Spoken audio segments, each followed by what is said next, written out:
What's up, everyone? How's it going? Today is Wednesday, and you know what that means? Today is video day. New week, new vid, new haircut, looking clean. Yeah, hope you're doing well. No, my phone's about to fall. We do not edit. That's half the fun. Yeah, hope you were doing well. I'm doing good. I've got a new video for y'all. Today, I wanted to talk about probably the two most important things you gotta do after you've given your life to Christ. Now, you may be watching this and be like, Caleb, I haven't given my life to Christ yet. Do not worry.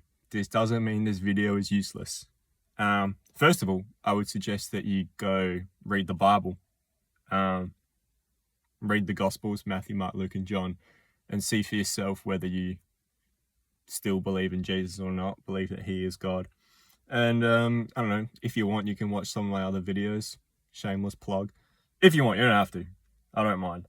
But yeah, it doesn't matter if you haven't given your life to Christ yet. It doesn't mean you can't watch this video. It doesn't mean the stuff I'm going to bring up is useless. It is still useful for all people. And that's what's great about the Bible.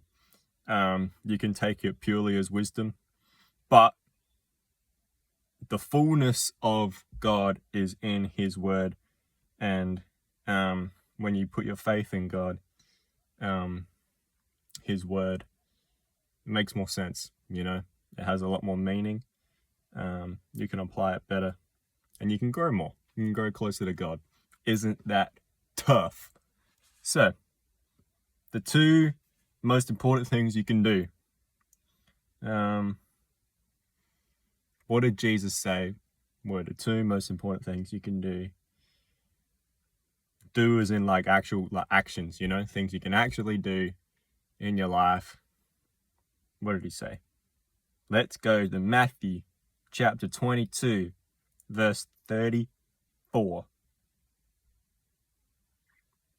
Yeah, read along with me. But when the Pharisees heard that Jesus had silenced the Sadducees, they gathered themselves together. And one of them, a scholar of the law, asked him a question, testing him. Teacher, which is the great commandment in the law? And he, Jesus, said to him, you shall love the Lord your God with all your heart and with all your soul and with all your mind. Some translations say with all your heart, mind, and strength. I think it's all the same. And this is the great and foremost commandment. And the second is like it. You shall love your neighbor as yourself. So, the two things you got to do. Love the Lord your God with every single fiber in your being that you possibly can ever.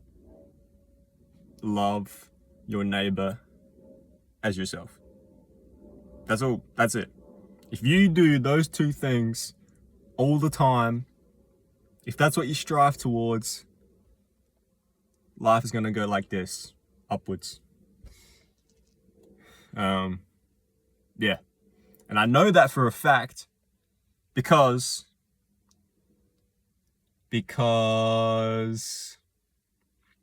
I've seen it with my own eyes. I've seen it in other people's lives. I've seen it in my own life. I've seen it in the lives of people in the Bible. Take Paul, for example. He put everything he could towards the Lord, and he lived a pretty sick life. Look at Jesus. He was God, and his life was insane, so much so that he saved everyone. He was and is salvation himself. That's how far he took it. It's crazy. So those are the two things you got to do. And you might be like, well, Caleb, what is love? What a banging song. Lol, shout out Mike O'Hearn. W bodybuilder, bro. Always vibing out to that song. But you might be asking, what is love? And my answer to you is to go to 1 Corinthians chapter 13. And it's that bad boy. It's all about love. I've got it open here. That's the one that everyone uses in their wedding vows. So, bookmark it, save it for later when you get married, I guess. And it's interesting because I was reading it before I started recording this video. And a lot of it is not necessarily saying what love is, it's saying what love isn't. I'll read a little bit of it for you. This is starting at verse 4. Love is patient, love is kind, is not jealous, does not brag, is not puffed up, does not act unbecomingly, does not seek its own, is not provoked, does not take into account a wrong suffered. It does not rejoice in unrighteousness, but rejoices with the truth. It bears all things, believes all things, hopes all things, endures all things. Love never fails. But if there are gifts of prophecy, they'll be done away. If there are tongues, they will cease. If there is knowledge, it will be done away. And then it talks about, that last bit is talking about other stuff. And then verse 13. But now abide in faith, hope, and love. These three, but the greatest of these is love. So yeah, those are kind of some pointers as to what love is. So you can apply those in your life. I think those are pretty practical. Love is patient. So if you have an opportunity to be patient towards someone else and you do it, that is you loving your neighbor as yourself. Great. Nice. Good job, you. And you just got to keep doing that, you know? These things, you just got to keep doing them or not doing them. If it says don't do it, don't do it. If it says do it, do it. Now, and you do it the same thing towards the Lord as well.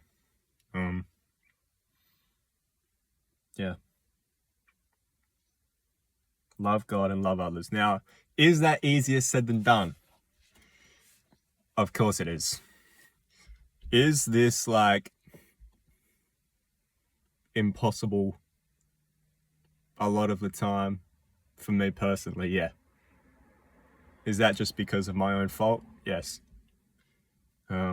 But doesn't stop me from trying.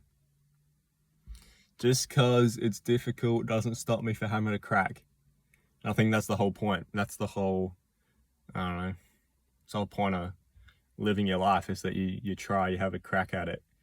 Because what else am I going to do? I'm just going to like wait around. And that's it, you know?